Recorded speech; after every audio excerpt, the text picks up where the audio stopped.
오늘은 우리는 교회입니다 57번째 시간으로 사도행전 16장 10절과 역대하 34장 29절부터 33절까지 말씀을 통해서 언약의 말씀 발견하기라는 제목으로 말씀을 나누겠습니다. 사람들마다 자기 집에 대한 로망이 있습니다.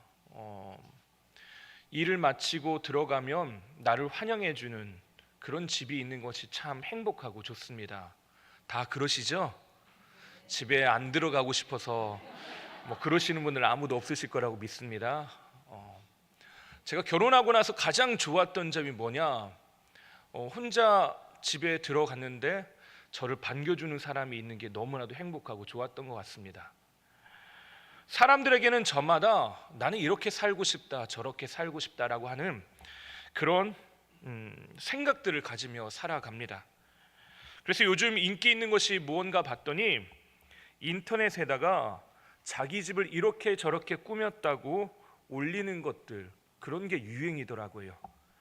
물론 거기에는 자기 과시, 또 비교의식 등 부정적인 요소가 없는 것은 아닙니다만은, 하지만 요즘 젊은이들도 가족들과 함께 생활하게 되는 가장 나의 친밀한 공간, 가장 기본적인 그 단위를 자신의 철학, 자신의 생각, 자신의 마음을 담아서 꾸미는 일을 굉장히 멋진 일로 생각한다는 겁니다. 공간에다가 자기 철학을 담아내는 거죠. 요즘 교회 이곳저곳을 고치고 또 들여다보면서 저도 스스로에게 가장 많이 던지는 질문이 하나님이 원하시는 게 무엇일까라고 하는 질문인 것 같습니다. 하나님이 이곳에 무엇을 담기를 원하십니까? 어떻게 하기를 원하십니까? 나는 어떻게 그것에 순종하며 이 일들을 감당할 것인가에 대해서 고민하고 또 기도하고 있는 것 같습니다. 가장 궁극적이고 근원적인 질문이 해결되지 않으면 모든 것이 다 산으로 가게 되죠. 하나님의 부르심은 무엇인가? 하나님께서 나에게 맡기신 것은 무엇인가? 이것을 통해서 하나님께서 이루고자 하시는 것이 무엇인가라고 하는 것들을 끊임없이 고민하지 않으면 길을 잃어버리고 결국 산으로 가게 됩니다. 우리가 지난주에 이어서 살펴보게 된 말씀, 사도행전 말씀을 보면 바울에게 있어 가장 근원적인 질문을 하게 만들었습니다. 바울은 지금 엄청난 열정을 가지고 있습니다. 1차 전도여행을 마치고 나서 하나님께서 그 지역들 가운데 교회가 세워지고 하나님의 백성이 세워지는 이 가슴 떨리는 일들을 보게 하셨습니다. 그래서 소원이 생겼는데요, 그들을 다시 돌아보고 그 교회를 다시 견고하게 세우기를 원하는 그런 마음의 소원들이 생긴 겁니다. 그런데 처음부터 삐걱거리기 시작합니다. 누구와 함께 두 번째 이 전도여행을 시작할 것인가 라고 하는 문제를 통해서 그렇게 가까이 지냈던 바나바와 다툼이 생기고 결별하게 됩니다. 바울은 이 지점에서 심각하게 고민해 볼 수밖에 없습니다. 난 무엇을 위해 가는 것이고 어떻게 가는 것이 맞는가?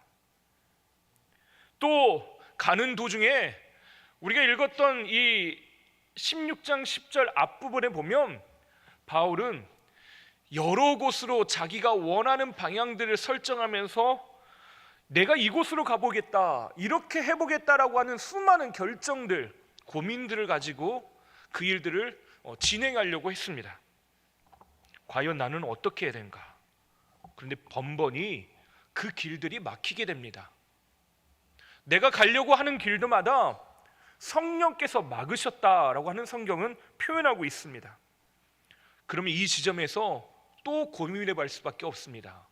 과연 나는 무엇을 하고 무엇을 위해 지금 이 일들을 하고 있는가? 가장 근원적인 질문, 그 목적과 방향성, 왜 나는 이것을 하고 있는가에 대한 질문을 할 수밖에 없는 상황에 놓일 수밖에 없다는 거죠. 도대체 왜 난 여기 있는가? 나는 도대체 어디로 향하고 있는가? 바울은 지금 2차 전도여행의 초입에서 다시 질문합니다. 자기 방향성을 재설정하고 중요한 기로에 서 있습니다. 그때 하나님이 그에게 꿈을 보여주셔요. 지금까지 수많은 꿈을 꿔왔겠죠. 근데 이 꿈을 통해서 하나님이 분명하게 보여주시는 것이 무엇인지 하나님의 환상 중에 하나님의 꿈, 하나님의 비전을 보여주기 시작하십니다. 그것이 무엇이었냐?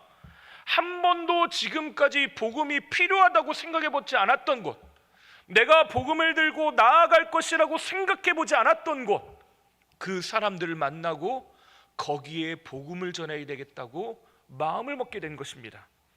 그 말씀을 우리 16장 10절 오늘 읽은 말씀을 다시 한번 읽어보겠습니다.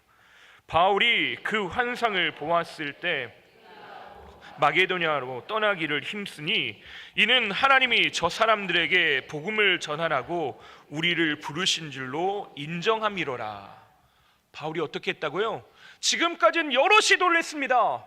하지만 하나님께서 보여주신 그 꿈들, 그 환상 중에 무엇을 하기로 결정했다고요? 한 번도 가보지 않았고 절대로 내가 넘어설 수 없다라고 생각 같은 그 경계, 거기에서 하나님의 부르심이 무엇인지를 확증하고 인정했다는 것입니다. 오늘 우리가 읽은 또 다른 말씀, 이 역대하 말씀을 보면 유다의 요시야 왕이 등장을 합니다. 요시야 왕이 몇 살의 왕이 됐을까요? 8살의 왕이 됐습니다. 초등학교에 막 입학할 나이에 유다의 왕이 된 것입니다. 오늘 여기에도요 8살 아이가 있습니다. 저쪽에 뒤에 보면 도겸이가 있는데요 8살입니다. 왕이 됐습니다. 무슨 말인지 이해되십니까? 내일 모레가 대선인데요, 대선에 당당히 대통령 후보로 나온 사람이 8살 도겸입니다. 여러분 누구를 찍으시겠습니까? 갑자기 고민이 되시나요? 그래도 우리가 남이가 하며 도겸이를 찍어야 되겠죠. 지금도 후보들 간에요 치열한 정책 대결, 토론도 하고 공방도 하면서 또 그 뒤에 그 정권을 지기 위해서 우리가 알지 못한 수많은 싸움들이 있습니다. 근데 그 모든 것을 8살 아이가 다 견뎌낸 겁니다. 그뿐만 아니라 그 왕위 쟁탈전에서 이 8살 아이가 왕이 됐습니다. 물론 그 8살 아이가 왕권을 쥐기 위해서 어떤 정치적 암투에 뛰어들지는 않았겠죠.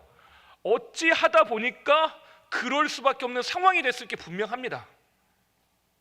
하지만 모든 이스라엘 백성들 앞에서, 유다 백성들 앞에서 8살 왕이 왕의 옷을 입고 왕으로 선포되어지고 등극하는 그 등극식에 사람들이 참여했다고 생각해 보십시오. 대통령이 당선돼서 대통령 취임식을 합니다. 근데 그 단상에 8살 아이가 올라와서 이제 내가 이렇게 국정을 운영하겠습니다 라고 생각해 보십시오. 여러분 그게 신뢰가 가겠습니까? 저는 물론 도겸이가 하면 신뢰를 하겠습니다. 근데 이 아이가 지금 8살에 해야 될 일들은 뭐냐면요, 학교에 가서 가나다라 배우고요, 덧셈 뺄셈 배우고요, 아이들하고 친하고 싸우지 않고 지내는 법 배웁니다. 또요, 엄마는 집에서 학교 갈 가방 챙기는 법, 가장 간단한 기본적인 걸 가르치고 배워야 될 나이예요. 초등학교 입학한 자녀를 둔 부모님들은 아시겠지만, 또 그렇게 입학시켜 보신 분들은 아시겠지만, 아이가 초등학교 입학할 때 얼마나 힘든지 모릅니다. 그래서요 학교에서도 이 아이가 학교에 적응할 수 있는 시간들, 기간을 줍니다. 기회를 줘요. 그래서 엄마들이 보통 대부분 이 8살 아이가 입학할 때 초등학교 앞까지 다 손잡고 데려다 줍니다. 아이가 잘 들어가고 있나, 혹시나 잘 적응하고 있나. 근데 이 아이가 그렇게 들어가는 것까지 성공한 걸로 끝난 게 아니라요, 8살 아이가 수업 시간에 뭘 하고 있을까요? 한쪽에서는 들어 누워 있고 한쪽에서는 벽을 올라타고 있고, 그런 걸 우리 초등학교 여기 선생님들이 겪고 있습니다. 근데 그 아이가 왕이에요. 아무것도 기대할 수 없고 정말 죄송한 표현이지만 엉망진창입니다. 나라의 미래가 어떻게 될까요? 8살 아이에게 여러분 나라를 맡길 수 있겠습니까? 대통령으로 여러분 선거에 아무리 우리 도겸이가 훌륭하더라도 여러분 거기에 투표하실 수 있겠습니까? 8살의 힘없는 왕 요시아가 사람들에게 이리저리 끌려다니면서 자기 일들을 아무것도 알지 못한 채, 아무것도 모른 채, 이게 맞는지 틀린지도 모르고 그렇게 있을 수밖에 없는 그 나이, 그때 성경은 이 8살 요시아 왕을 뭐라고 평가할까? 그게 중요합니다. 하나님은 뭐라고 평가할까? 역대하 34장 2절 말씀 우리 함께 읽어보겠습니다. 여호와 보시기에 정직하게 행하여 그의 조상 다윗의 길로 걸으며 좌우로 치우치지 아니하고. 지금 이 8살의 왕이 된 요시아를 향해서 뭐라고 하냐? 성경이 그에게 배경에 훌륭한 능력이 있다 말하지 않습니다. 그에게 어떤 정치적인 수단과 방법들이 있다 말하지 않습니다. 성경은 그에게서 딱 한 가지를 보는데요, 여호와 앞 보시기에 정직하고 다윗의 길로 행하고 좌우로 치우치지 아니하였다. 바른 길로 갔다고 하는 것입니다. 하나님, 사람들은 걱정할 겁니다. 과연 잘 할 수 있을까? 노련하고 경험 많은 왕도 하지 못하는 그것들을 할 수 있을까? 심지어 요시아의 선대 왕이 므낫세라고 하는 왕인데요, 이 왕은 오랜 시간 동안 유다를 통치했습니다. 근데 이 오랜 시간 통치하면서 유다가 겪은 결론이 뭐냐? 하나님을 떠나게 됩니다. 성전이 문을 닫고 우상 숭배로 가득한 나라가 됩니다. 게다가 이 므낫세는요, 악하기로 두 번째라고 하면 서러운 그런 왕이 바로 이 므낫세 왕입니다. 그런데 이런 상황에서 요시아 왕이 지금까지 문화적으로 사람들이 걸어왔던 그 길들을 버리고 여호와 보시기에 선한 길로 선택하며 갔다는 것입니다. 우리 수산내 여선교회에서 찬양해 주시는 것처럼 우리에게 수많은 갈림길들이 있습니다. 그런데 거기에서 어디로 향하게 되었냐? 내가 옳다는 길이 아니라 하나님이 부르시는 길, 그 길로 갔다라는 것입니다.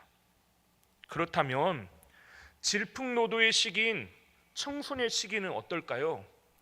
이 세상에서 가장 무서운 나이가 언제인지 아시죠? 여러분 너무 잘 아시네요. 중2입니다.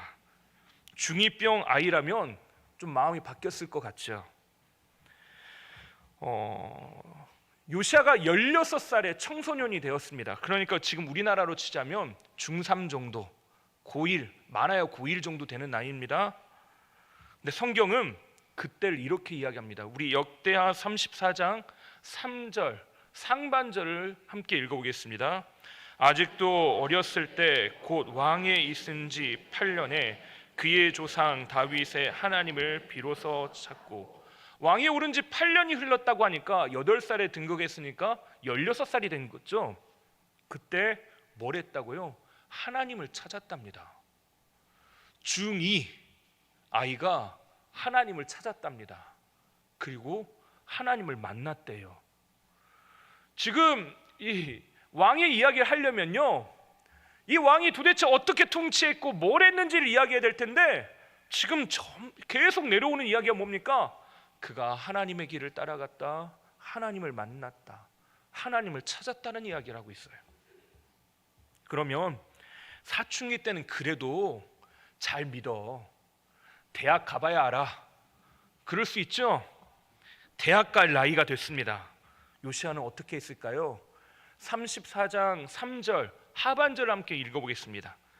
제 12년에 유다와 예루살렘을 비로소 정결하게 하여 그 산당들과 아세라 목상들과 아로 새긴 우상들과 부어 만든 우상들을 제거하여 버리매 제 12년이니까 8살에 왕이 됐으니까 몇 살이 됐습니까?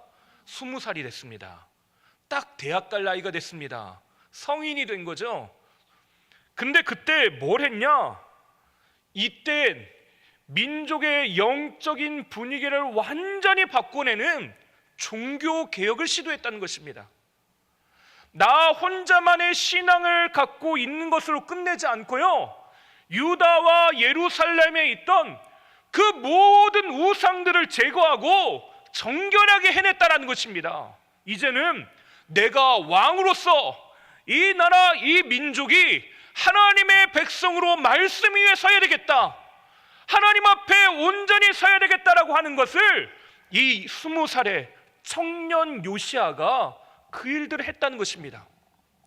모든 유다의 통치 영역 안에 하나님의 이름만 높임받고 하나님만 섬기는 그 일들을 이 요시아가 해냈다라고 하는 것입니다. 민족의 영적인 분위기를 완전히 바꿔낸 것입니다. 지금까지는 므낫세 왕의 이후로 지금까지는 우상 숭배하는 게 당연했습니다. 그런데 요시아 이후에는 어떻게 됐답니까?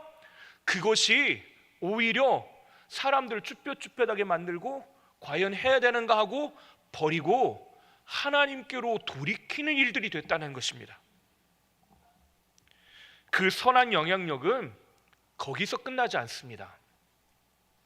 지금 유다와 예루살렘을 정결하겠다라고 하는 건 이때 당시에요, 북이스라엘과 남유다가 있었잖아요. 근데 요시아 왕 시대에는 북이스라엘이 망했습니다.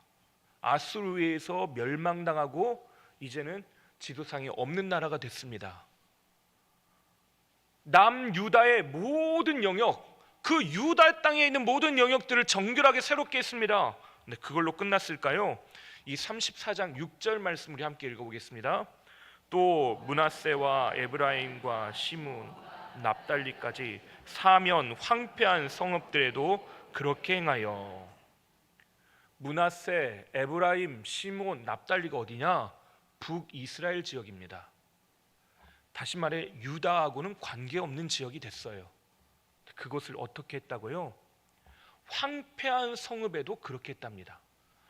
부흥의 일들, 종교개혁의 일들이 어디까지 영향을 미치게 했다고요? 북이스라엘까지 영향을 미치기 시작했답니다. 북이스라엘의 지파들은 솔로몬 이후에 북쪽과 남쪽으로 나눠지면서 갈등을 하게 됩니다. 같은 동족입니다. 하지만 다른 민족과 연합하여서 서로를 멸망시키려고 합니다. 남보다 못한 관계가 되어버렸어요. 같은 동족임에도 불구하고 서로 으르렁댈 뿐만 아니라 오히려 다른 민족, 아람과 같은 나라, 그런 나라들과 연합군을 해서 유다를 공격한다든지 북이스라엘을 공격한다든지 그런 일들을 서슴지 않고 있답니다. 그런데 그곳에 어떤 일이 일어났다고요? 황폐해져 버리고 아무것도 없는 그 땅, 무엇도 기대할 수 없는 그 땅에 하나님의 일들이 이 요시아의 종교개혁을 통하여 영향을 미치기 시작했답니다. 모든 것이 무너진 그 땅에서 하나님의 일을 찾는, 하나님의 이름을 부르는 부흥운동이 시작된 것입니다. 사람들은 이 모든 것이 부정한 공간이요 황폐한 공간이라 생각했습니다. 그러나 그 공간들을 새롭게 하시는 부흥의 물결들이 도시 전체를 휘감을 뿐만 아니라 나라와 민족의 미래를 바꾸어 놓게 된 것입니다. 이런 요시아가 또 다른 과업을 하나 발견하게 됩니다. 34장 8절을 읽어볼까요? 요시아가 왕위에 있은 지 18째 해에 그의 하나님 여호와의 전을 수리하여 하여 아살랴의 아들 사반과 시장 마아세야와 서기관 요아스의 아들 요아를 보낸지라. 26살에는 뭘 했냐? 예루살렘 성전을 재건하고 했다고 합니다. 다시 말해 있던 성전, 솔로몬의 성전이 있었죠?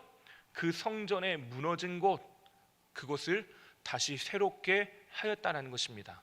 요즘 말로 리모델링 한 거예요. 근데 중요한 건요, 그때 유다 사람들만 이 일에 참여한 게 아니더랍니다.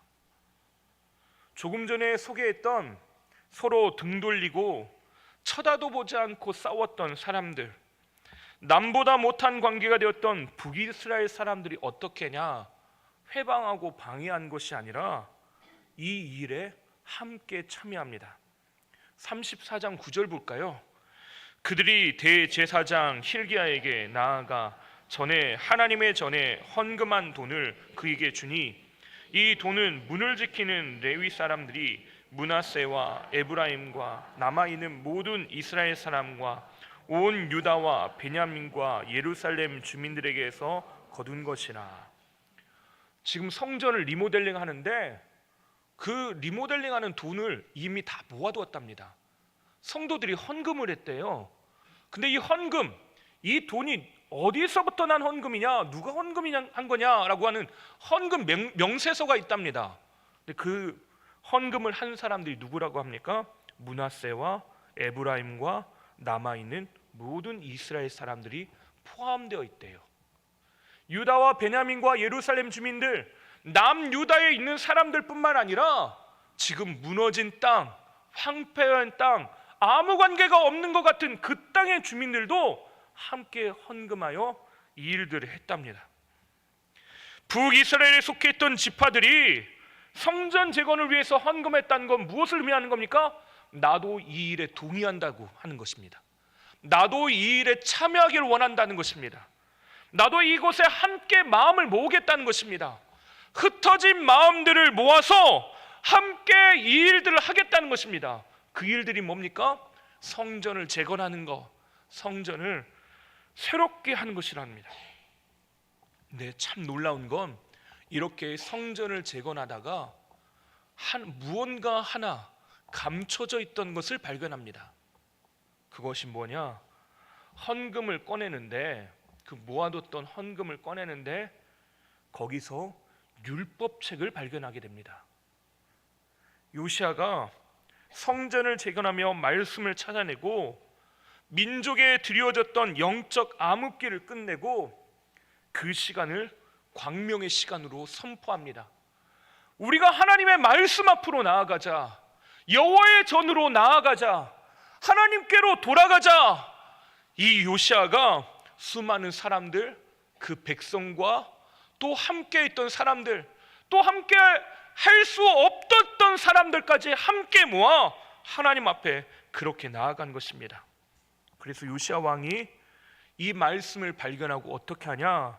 우리 34장 31절 말씀 함께 읽어보겠습니다. 오늘 우리가 읽었던 말씀인데요, 왕이 자기 처소에 서서 여호와 앞에서 언약을 세우되 마음을 다하고 목숨을 다하여 여호와를 순종하고 그의 계명과 법도와 율례를 지켜 이 책에 기록돼 언약의 말씀을 이루리라. 얼마나 감격했는지, 내가 이 말씀을 모든 것을 쏟아부어서 마음을 다하고 목숨을 다해서 하나님을 내가 순종하고 사랑하기를 원합니다라고 이야기하는 것입니다. 이것이 만약 의무와 책임으로만 주어진 일이라면 요시야가 이렇게 말하지 못했을 것입니다.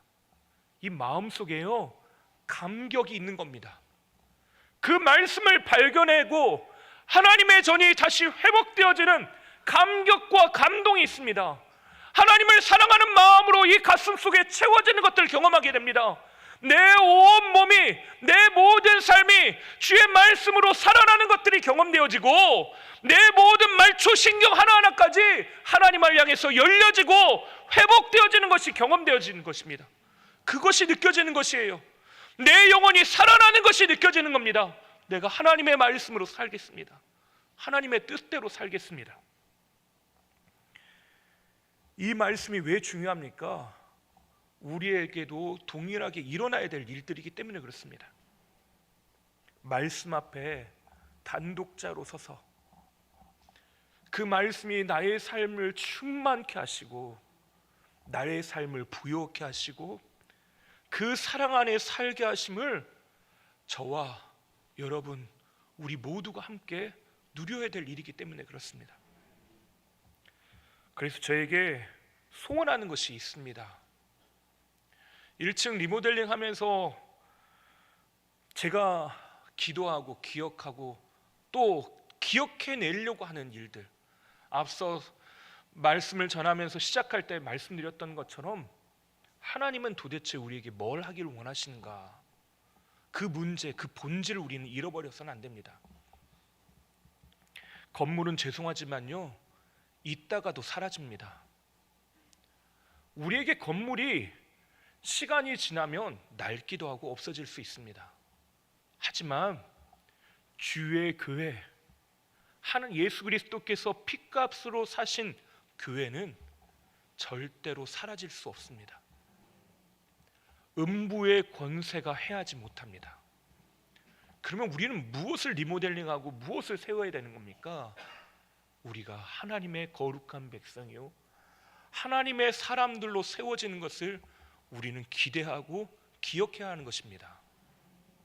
이 일들 안에 우리로 하여금 충만케 하시고 인도하시는 것이 무엇이어야 되냐? 그 진리의 터, 우리의 모퉁이 되실 돌 되시는 예수 그리스도 안에서 벽돌이 하나하나 연결되어지고 그것이 쌓여져 가고 함께 지어져 가면서 성령이 거하시는 전, 하나님의 전, 성전으로 지어져 가야 하는 것입니다. 우리 교회가 더욱더 굳건하게 서야 하는 것입니다. 그러면 거기에서 무엇이 발견되는 것입니까? 많은 사람들이 그 예수 그리스도를 버리는 돌, 그 버리는 돌로, 건축자의 버리는 돌로 삼았지만 우리 안에 가장 중요한 초석, 우리가 세워져 가는 곳에 모퉁이 돌 되시는 예수 그리스도께서 우리와 함께 하신다는 걸 우리는 발견해야 되는 것입니다. 제가 구하고 기도하는 것은 우리가 이것을 날마다 감격하고 감동하면서 하나님 앞에 서는 것입니다. 리모델링뿐만이 아닙니다. 우리의 인생에서 해내야 될 것이 이것입니다. 나의 삶을 주 안에서 다시금 견고하게 세워가면서 무너진 영역들, 하나님 없이 살고 있던 영역들, 하나님의 이름이 가리워졌던 영역들, 나의 삶 가운데 아무렇지도 않게 여겼던 그 모든 공간들, 삶의 영역들을요, 주와 함께 다시금 세워가야 하는 것입니다. 하나님이 우리가 진짜 회복되기를 원하시는 건 건물이 아니라 바로 우리 교회라고 불리는 바로 우리 모두인 것입니다.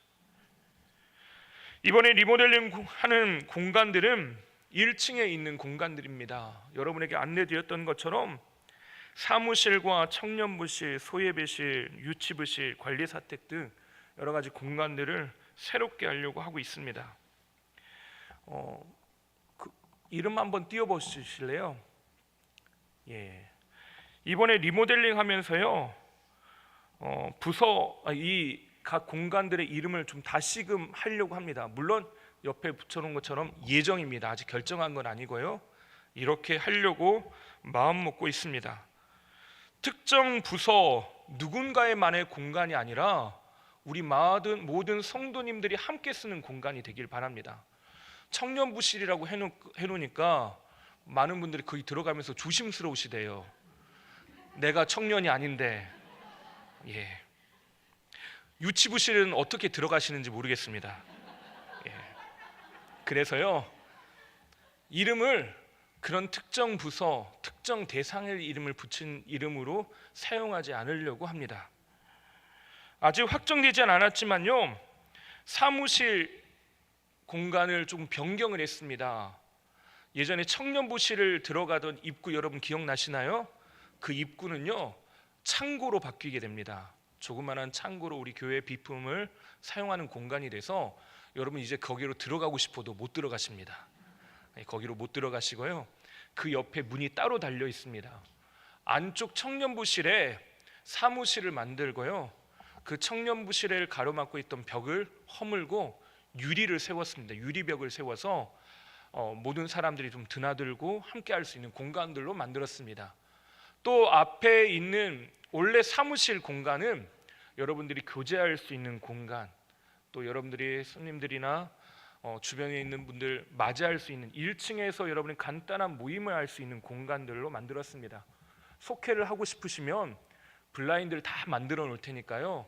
여러분 블라인드 다 치고 거기서 우시든지 웃으시든지 뭘 하시든지 거기서 아무도 상관 안 합니다. 거기서 여러분 그렇게 모이시면 좋을 것 같고, 그곳 이름을 두란노 홀이라고 했습니다.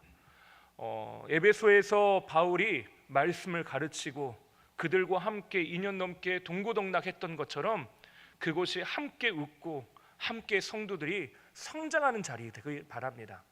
또 유치부실, 여성교회실이라고 불렀던 공간은 비전홀이라고 했습니다.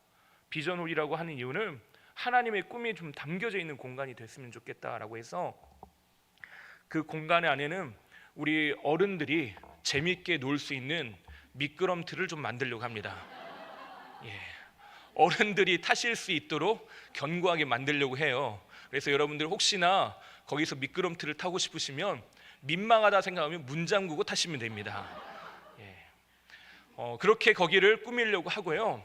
또 소예배실은 그대로 소예배실입니다. 거기엔 특정 부서 이름이 없으니까 소예배실로 그렇게 사용하고요. 가장 낯선 게 4번에 있는 테바홀입니다. 이건 제가 그냥 이름 붙인 거고요. 아직 결정한 건 아닙니다. 여기가 어디냐? 지금의 관리사택입니다. 관리사택인데 여기는 원래 거기 안에 있던 방이 2개가 있었어요. 근데 그 벽들을 허물고 지금 공간을 넓게 틔워놨습니다. 그리고 작았던 창문들을 크게 해서요, 통창 유리창을 만들어 놓았습니다. 그래서 우리 성도님들이 밖을 내다볼 수 있도록 그렇게 만들어 놓았습니다. 근데 테바홀, 그러니까 도대체 뭐냐고 저한테 질문하신 분들이 있었습니다. 입에 안 익는 공간이니까 이게 테바라고 하시는 분들 있으면 테보라고 하시는 분들도 있고 뭐 타바라고 하시는 분도 있고 참 많이 고민하시는데, 그게 뭐냐? 다음 슬라이드 보겠습니다. 테바입니다. 이렇게 써져 있는 건데 이 말의 뜻은 상자라는 뜻입니다. 상자가 뭐냐면 창세기에서는 방주를 일컬을 때 하는 말이 이 테바입니다. 방주가 하나님 보시기에는요, 사람을 살리는 커다란 상자라고 여긴 것입니다. 그리고 출애굽기에서는요, 모세를 담아서 요게벳이 나일강에 띄우죠. 그 갈대 상자를 또한 테바라고 합니다. 이 테바 1층 이 관리사택을 리모델링을 하면서요, 요시아처럼 뜻하지 않게 우리가 몰랐던 감춰진 것을 제가 하나 발견하게 되었습니다. 말씀을 성경책 찾은 건 아니고요. 뭘 했냐면 리모델링 계획 단계부터 관리사택에 있던 벽을 허물면서 일부 칸을 막아 신생아나 영아를 둔 가정을 위해서 수유실을 만들려고 계획을 세웠습니다. 그래서 어린 아이를 가지고 있는 부모들이 이곳에서 아이를 잘 돌볼 수 있게 그렇게 만들려고 준비를 하고 있었는데, 근데 뜻하지 않게 이곳저곳을 개보수하다가 보일러실 안에 있는 우리가 몰랐던 공간을 발견하게 됐습니다. 물론 거기에 여러분들이 창고로 사용하시고 많은 것들이 있었는데요, 거기를 새롭게 넓은 공간들이 존재하는 것을 우리가 발견하고 그것을 새롭게 지금 정리했습니다. 그래서 공사가 조금 커졌습니다. 읽다가 혹시나 집에 돌아가시면서 이 관리사택을 구경하시면 앞에 있는 보일러실이 왜 이렇게 됐나, 폭탄이 떨어졌나 그러실 수도 있습니다. 근데 많은 것들을 철거하고 옮기면서요, 거기에 공간을 하나 만들었습니다. 거기에 공간을 만들면서 수유실을 이곳에 두면 좋겠다라고 생각하고 기도하다가 최종적으로 그곳에 수유실을 두기로 했습니다. 근데 그러면서 저에게 성령께서 깨닫게 하시고 감격하게 하신 것이 하나 있습니다. 그것이 뭐냐? 거기가 원래 보일러실이라고 하는 것입니다. 보일러실은 어떤 곳인가요? 없던 힘과 에너지를 만들어서요, 그것을 힘차게 그것을 돌려서 차가운 물을 뜨겁게 덮여내고 펌프질해서 우리 교회 곳곳마다 그 에너지를 공급하여지는 곳이 보일러실입니다. 우리 다음 세대가에게 젖을 먹이고 사랑으로 품어내는 그 공간, 그곳이 영적인 보일러실이 되면 좋겠다라는 제가 그런 마음들을 소원을 갖게 됐습니다. 근데 여기서요, 한 가지 좀 더 하기로 했습니다. 이곳이 아이들을 양육하는 그런 영적인 보일러실뿐만 아니라 주중에 아이들이 없을 때, 그러면 빈 공간이잖아요. 그럼 여러분들이 가서 기도할 수 있는 기도실로 만들었으면 좋겠다. 이것이 교회를 품고 우리 이웃들을 품고 하나님 앞에 나아가는 거룩한 공간, 그것이 온 구석구석 교회 공동체 각 사람에게 흘러가는 영적인 에너지를 공급하는 그런 영적 보일러실이 됐으면 좋겠다라는 마음을 갖게 됐습니다. 물론 많은 분들이요, 이곳에 기도실이 있었으면 좋겠다라고 저에게 건의도 하시고 하셨습니다. 참 감사한 것 같습니다. 아이를 품는 부모가 그곳에 들어가서요, 젖만 먹이는 게 아니라 아이를 품에 안고 기도하는 공간이요, 교회를 품는 성도들이 사랑의 마음으로 그 품에 안고 기도하는 공간, 세상을 품고 이웃을 품는 이들이 기도하는 거룩한 공간이 되기를 바랍니다. 근데 여러분에게 부탁드리는 건, 안에서 아이 젖 먹이고 있는데 내 기도해야 되니까 빨리 나오라고 막 문을 두드리시면 안 됩니다. 가장 우선순위는 아이들 젖 먹이는데 여러분 사용해 주시고요, 그것이 아닐 때 여러분들이 이용해 주시면 감사하겠습니다. 할 수만 있다면 이곳이 그런 영적인 에너지를 공급하는 영적 보일러실이 됐으면 좋겠습니다. 그러면 그곳이 어떻게 바뀝니까? 구원의 방주, 요게벳이 모세를 담았던 갈대 상자가 됩니다. 하나님의 품에 안는 그런 공간으로 그렇게 쓰임받게 되기를 소원합니다. 바울이 환상을 보고 하나님의 뜻에 순종하였던 것처럼, 또 요시아가 성전 리모델링 중에 하나님의 말씀을 발견하고 그 말씀에 전심으로 헌신하였던 것처럼, 비록 아주 작은 방 한 칸, 눈에 띄지 않는 작은 공간이지만 그곳이 사람을 살리는 진짜 방주요, 세대를 살리고 살려내는 생명의 방주요, 모세를 품어낸 요게벳의 마음이 담긴 갈대 상자요, 생명을 낳고 세워가는 거룩한 테바의 역할을 감당하게 되기를 바랍니다. 제가 이 마음을 느꼈을 때 얼마나 감격했는지 모릅니다. 기도하면서 가슴이 떨리고 조금 뭐라 하실 수 있겠지만, 요시아의 마음이 이런 마음이었겠구나라는 생각이 저에게 들었습니다. 하나님께서 우리 안에 이 일들을 하실 거라고 믿습니다. 부족한 것들이 있지만 하나님께서는 이 일들을 기뻐하시고 우리에게 이끌고 계시구나라고 하는 그런 확신들이 더 깊게 들었던 시간들인 것 같습니다. 그렇다면 우리가 이제 어떻게 해야 될까요? 이곳저곳에 기도의 손자국들을 남겨야 합니다. 헌신의 손자국, 기도의 눈물들이 곳곳에 스며들고 흔적으로 남게 해야 합니다. 여러분, 그래서 부탁드리기는, 하실 수만 있다면 1층 리모델링 공사가 종료될 때까지 수시로 나와서 교회에서 기도해 주시길 바랍니다. 공사가 방해되지 않는 그 한에서 또 여러분의 안전사고에 유의하시면서 보시면서 기도해 주시고, 또 도와주실 것이 무엇인지, 같이 섬겨야 될 것이 무엇인지 그렇게 한 마음으로 품어주시길 부탁드립니다. 우리가 기도하는 것, 그것을 통해서만 이 공간들이 나의 것이 됩니다. 우리가 대가를 지불하고 이 일을 품어야지만 이것이 하나님께서 우리에게 허락하신 하나님의 일들이 되는 것입니다. 우리의 기도의 흔적이 담기고 이 공간들이 하나님께서 받으실 만한, 영광 받으실 만한 그런 거룩한 공간이 되기를 바랍니다. 사람들은 교회의 부흥이라고 할 때 외적에 관심을 갖습니다. 성도 수가 늘어나고 재정이 많아지는 것을 흔히 말해 부흥했다고 말합니다. 그러나 진짜 부흥은 우리가 하나님 앞에 온전히 다시 서는 것입니다. 하나님 앞에 온전히 다시 서는 것, 그것이 우리 안에 일어나게 되기를 바랍니다. 이 시간, 우리에게 주어진 이 시간을요, 부흥의 시간으로, 부흥의 기회로 삼으시기를 바랍니다. 하나님은 반드시 우리에게 이 일들을 행하실 거라고 믿습니다. 이 땅의 세대들, 하나님의 백성들, 주의 거룩한 공동체, 이 교회 공동체가 하나님의 말씀으로 남녀노소를 불문하고 주의 영 안에서 새롭게 세워지는 은혜가 우리 교회 안에 있게 될 줄 믿습니다.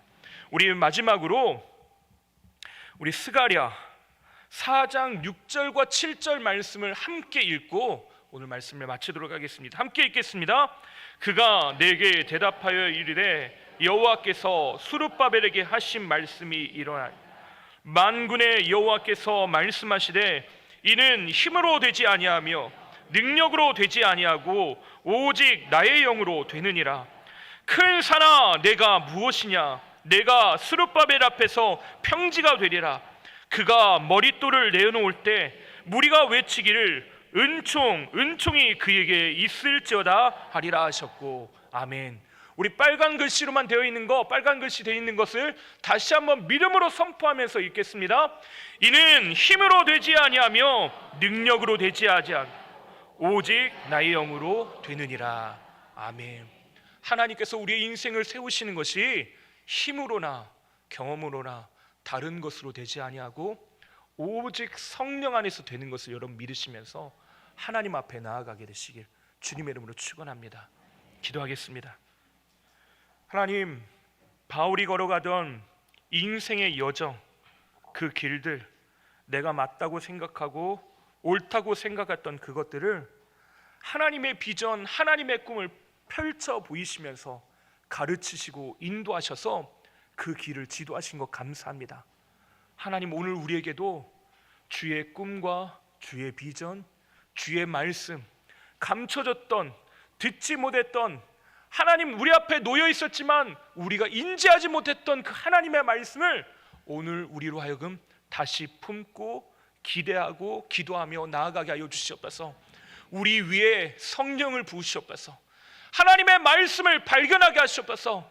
그 말씀에 붙들림 받고 그 말씀의 터 위에 견고하게 세워지게 하여 주시옵소서. 이 하나님의 은혜를 구하며 나아가오니 주여 동행하시고 우리를 이끌어 주시옵소서.